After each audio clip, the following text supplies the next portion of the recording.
आप देख रहे हैं news network channel Jameel Shah के साथ। Subscribe my channel, like and share.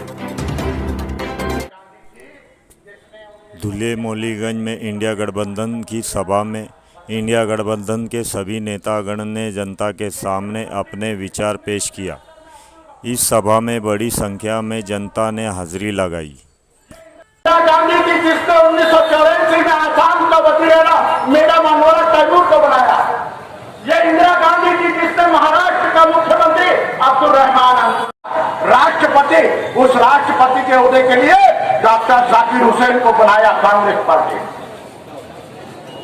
उसके बाद 1974 में इंदिरा गांधी ने इस मुल्क के सबसे बड़े ओहदे पर बढ़ाया, सदर जमहूरिया बनाया, राष्ट्रपति बनाया फखरुद्दीन अली अहमद को। मेरे दोस्तों और साथियों, आज मुझे बताओ, भारतीय जनता पार्टी में चाहे केंद्र में हो चाहे राज्य में हो, एक भी मुस्लिम मंत्री है क्या? एक भी राज्यों में मुस्लिम वजीर है क्या? नहीं। पार्लियामेंट का एक भी मेंबर मुसलमान है क्या? नहीं। रियासत या असम्बलियों में एक भी मुसलमान है क्या? नहीं। मुसलमानों को नुमाइंदगी देने का काम ही भारतीय जनता पार्टी ने करना चाहती। और हमने इस मुल्क के लिए उलमाओं ने और अवाम ने और मुसलमानों ने हजारों नहीं तो लाखों में अपने प्राण की आहुति दी है। इन्होंने एक भी अगर प्राण की आहुति या बलिदान या त्याग दिया हो इस मुल्क के स्वतंत्र के लिए तो ये नाम बता दे। अरे इनके पास तो नाम लेने के लिए नेता नहीं है, तो कभी सरदार पटेल की मूर्ति लगाते हैं, कभी महात्मा गांधी का नाम लेते हैं। और एक ही काम 10 साल में किया कि पंडित नेहरू को गलियाया, कि पंडित नेहरू की गलती के वजह से हिंदुस्तान पीछे रह गया। ये बिल्कुल सही है कि पंडित नेहरू जी की गलती की वजह से, क्योंकि हम लोकतंत्र में मानते हैं, डेमोक्रेसी में मानते हैं, दस्तूर में मानते हैं कि तुम्हारे जैसे देशद्रोही को बैंड नहीं किया कांग्रेस ने, ये कांग्रेस ने गलती जरूर करी। अगर कांग्रेस ने इस आरएसएस को, बीजेपी को और विश्व हिंदू परिषद को और बजरंग दल को, जो सरदार पटेल ने भी कहा था कि इनको बैंड कर देना चाहिए, ये देश के दुश्मन है, इनको बैंड कर देना चाहिए, मगर डॉक्टर बाबा साहब अंबेडकर जी ने जो दस्तूर लिखी इस देश में, उसमें सर्वधर्म समभाव, सबको जाति भेद प्रांत मजहब सबको एक मुट्ठ में उन्होंने बांधा, एक मुट्ठ में बांधा, और तभी ये हिंदुस्तान कहलाया जाता है। और उस दस्तूर पे काम किया कांग्रेस ने, और इस वजह से आज ये महान हिंदुस्तान दिखता है। आज कहते हैं दुनिया के अंदर कि दुनिया की सब में बड़ी लोकतंत्र मुल्क कौन सा है, तो हिंदुस्तान है। ये कहा जाता है कि हिंदुस्तान के अंदर पता नहीं कितनी भाषाएं हैं, कितने प्रांत है, कितना मजहब है, मगर फिर भी हिंदुस्तान एक है। ये किसने किया? असेंबली के अंदर में मैंने काम किया है।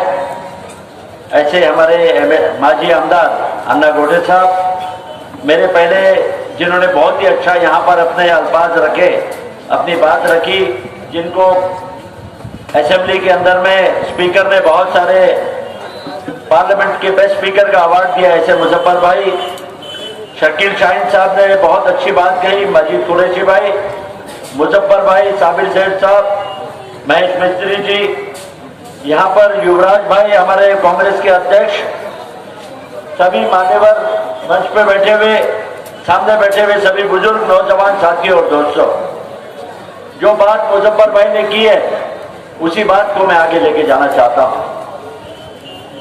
जो बात शकील भाई ने की है उस बात को मैं आगे ले जाना चाहता हूं। जब से भारतीय जनता पार्टी की सरकार केंद्र में आई है, इन्होंने आपके लिए जो भी कांग्रेस के जमाने में जो जो योजनाएं बनाई गई थी, चाहे वो हज की सब्सिडी हो, माइनॉरिटी की स्कॉलरशिप हो, जो जो स्कॉलरशिप के कार्यक्रम थे केंद्र सरकार में, इन्होंने सारी योजनाएं बंद करने का काम किया है। आज मैं नागपुर से आप लोगों के बीच में आया हूं। नागपुर में वोटिंग हो गई है, 19 तारीख को हमारे यहाँ इलेक्शन हो गया है, और 19 तारीख की रात में नरेंद्र मोदी नागपुर आया था।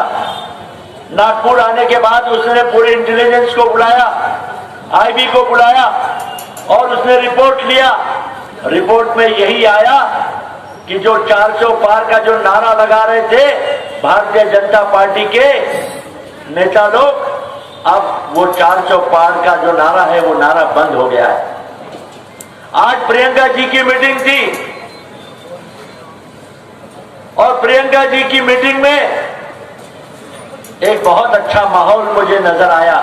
इस उत्तर महाराष्ट्र में, नॉर्थ महाराष्ट्र के अंदर में, यहाँ पे सारे हिंदू मुस्लिम सिख ईसाई, यहाँ पे हिंदू मुस्लिम सब सिख ईसाई मिलकर काम कर रहे हैं। मुझे एक शेर याद आ रहा है, ह से होता है हिंदू, म से होता है मुस्लिम, ह और म को मिला दो तो होता है हम को मिटा सके ये जमाने में दम नहीं, जमाना हमसे खुद है, हम जमाने से नहीं। न हिंदू बुरा है न मुसलमान बुरा है, बुराई आ जाए तो ये भारतीय जनता पार्टी आप लोगों के घर जलाकर वोट मांगती है। भारतीय जनता पार्टी गरीबों के घर जलाकर वोट मांगती है और कांग्रेस पार्टी गरीबों के घर बनाकर वोट मांगती है। ये फर्क है भारतीय जनता पार्टी में और कांग्रेस पार्टी के अंदर में। राहुल गांधी ने इस देश के अंदर में अकलियतों को ताकत देने का काम किया। राहुल गांधी ने आपको डरो मत का नारा लगाया। राहुल गांधी ने कन्याकुमारी से कश्मीर तक भारत जोड़ो की यात्रा निकाली। मणिपुर में जहां हमारे आदिवासियों के साथ में अन्याय करने का काम किया, मणिपुर से लेके बंबई तक राहुल गांधी ने हजारों किलोमीटर चलने का काम किया और अकलियतों को ताकत देने का काम किया और कहा कि डरो मत। आज राहुल गांधी की उस यात्रा से कांग्रेस के अंदर में एक नई ताकत आई है। जो नरेंद्र मोदी 19 तारीख को नागपुर के अंदर में जिन्होंने आईबी की रिपोर्ट लिया, उस रिपोर्ट में क्या आया कि पूरे देश के अंदर में कांग्रेस का अंडरकरण चल रहा है। जो होना था हो गया अयोध्या में, लेकिन आप लोगों को क्या चाहिए? भारत देश को जो महंगाई है, महंगाई कम करने की बात हो रही है। जो बेरोजगारी, इन्होंने कहा था अपने मैनिफेस्टो में भारतीय जनता पार्टी ने कि हम हर साल 2 करोड़ लोगों को रोजगार देंगे। 10 साल में 20 करोड़ लोगों को रोजगार देना चाहिए था। कितने लोगों को रोजगार दिए? ये सवाल मैं उनसे पूछ।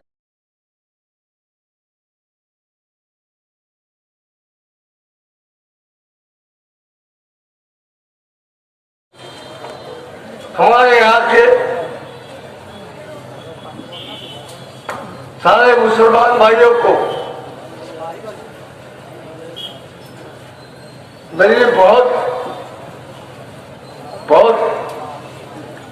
मेरे दिल से प्रार्थना है कि सब भूल जाओ और एक बात ध्यान में रखो कि हिंदू हो या मुस्लिम हो, जीना यहाँ मरना यहाँ, इसके बगैर जाना कहा।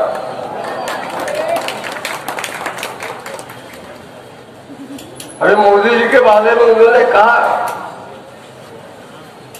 मैं तो बहुत विस्तार से बात करना चाहता था। दुनिया में बहुत मैं झूठ बोलने वाले लोग देखे, लेकिन आपने 2 आंखें 12 हाथ पिक्चर देखी क्या? 2 आंखें 12 हाथ पिक्चर देखी? उसमें गाना है, सैया तू बड़ा झूठों का सरताज निकला। मुझे समझ में नहीं आता, ये शांताराम साहब को 60 साल पहले मालूम था कि कैसा एक झूठा प्रधानमंत्री हिंदुस्तान में आएगा। भाइयों, मैं तो वापस आने वाला हूं। इतने से आप भी समाधानी नहीं होंगे। लेकिन मैं एक बात जरूर कहता हूं,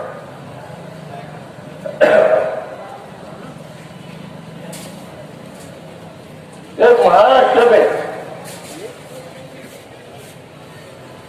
तरबूजा है, तरबूजा मालूम है क्या? कौन है तरबूजा? मालूम है क्या?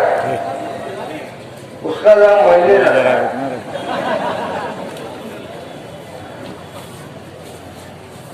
और दूसरा उसका जोड़ीदार है पिस्तूलिया, गिरीश महाजन। कौन खाने वाला है? और तीसरा साथीदार है वो दौड़ने का चोर चिटला फरिया। क्या इन 3 लोगों ने, मेरी बात गौर से सुनो, इन 3 लोगों ने हमारे शहर का सत्यानाश करके रखा है। आपके यहाँ के नगर सेवक जो होंगे, भले वो मेरे साथ हो या लोग में हो, सब लोगों ने लूट के खाया है। सब लोगों ने लूट के खाया है, कोई किससे छोड़ा नहीं।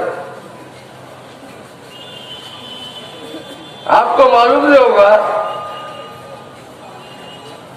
ये जो रास्ते बनाए हैं सीमेंट कॉन्क्रीट के, ये रास्ते में सीमेंट यूज किया नहीं। सीमेंट के साथ वो कोयला चलते राख लकड़ी को लेके वो धर्म गांव से लाके जा रही है। मेरे पास उसके पुराने हैं। मैंने सोचा था 5 साल इनको कुछ बोलेगा ही, क्या चोरी कर लिए करो खा लो, बाद में देख लूंगा तुमको। और अभी ये वक्त आया है। मैं आपको कहता हूं कि इस चुनाव में बहुत पैसा आने वाला है। कान खोल के सुनो, इस चुनाव में बहुत पैसा आने वाला है। पूरे देश को बेच दिया है वो, सब पैसा है। राफेल हवाई जहाज, उसकी क्या कीमत थी? 600 करोड़। और ये जो संरक्षण मंत्री था रामराव पटेल के वजन, उसने इसको खरीदा 1600 करोड़ रुपए। हिसाब लगाओ, एक हवाई जहाज के पीछे इन्होंने 1000 करोड़ रुपए का खर्च किया है। मैंने यही कहा था 2019 में जेल के सामने ये भागचा चुन के आएगा तो भी इसको मंत्री नहीं बनाने वाले। बहुत पैसा इनके पास।